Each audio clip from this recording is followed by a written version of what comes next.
വാർത്തകളിലേക്ക് സ്വാഗതം. എൻ്റെ പേര് നിരഞ്ജൻ ബിയാഷ്. കഴിഞ്ഞ ആഴ്ചയിലെ പ്രധാന കറണ്ട് അഫയേഴ്സ് വാർത്തകളാണ് ഇന്ന് ഞാൻ പറയാൻ പോകുന്നത്. ഡൽഹിയുടെ മുഖ്യമന്ത്രിയായി രേഖ ഗുപ്ത ചുമതല ഏറ്റു. ഡൽഹിയുടെ 4ാമത്തെ വനിതാ മുഖ്യമന്ത്രിയാണ് രേഖ ഗുപ്ത. ഇന്ത്യയിൽ ഗൂഗിളിന്റെ ഏറ്റവും വലിയ ഓഫീസായ അനന്ത ബാംഗ്ലൂരിൽ തുറന്നിരിക്കുന്നു. MT സ്മാരകം നിലവിൽ വരുന്നത് തുഞ്ചൻ പറമ്പ് തിരൂരിലാണ്. BBC Indian sportswoman of the year 2024 Paris Olympics ഇരട്ട മെഡൽ ജേതാവായ മനു ഭാക്കറിനാണ് കിട്ടിയത്.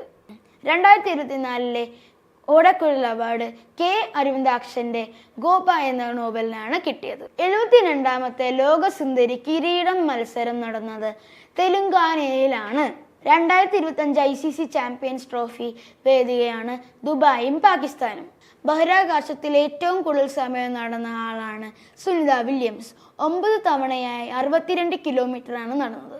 2025 ഫ്രാൻസിസ് മാർപ്പാപ്പയുടെ ആത്മകഥയാണ് ഹോപ്പ്. ഇനി നമുക്ക് ഈ കഴിഞ്ഞ ആഴ്ചയിൽ നടന്ന മുഖ്യ ദിനങ്ങൾ എന്താണെന്ന് നോക്കാം. ഫെബ്രുവരി 24 സെൻട്രൽ എക്സൈസ് ഡേ ആയിരുന്നു. പിന്നെ ഫെബ്രുവരി 28 നാഷണൽ സയൻസ് ഡേയും ആയിരുന്നു. ഈ വർഷത്തെ നാഷണൽ സയൻസ് ഡേയുടെ തീമാണ് empowering Indian youth for global leadership in science and innovation for Viksit Bharat. ഈ കഴിഞ്ഞ ആഴ്ചയിലത്തെ കറണ്ട് അഫയേഴ്സ് നമ്മൾ പഠിച്ചല്ലോ. ഇനി അടുത്ത ആഴ്ച ഇതേ സമയം നമുക്ക് കാണാം. Thank you for watching.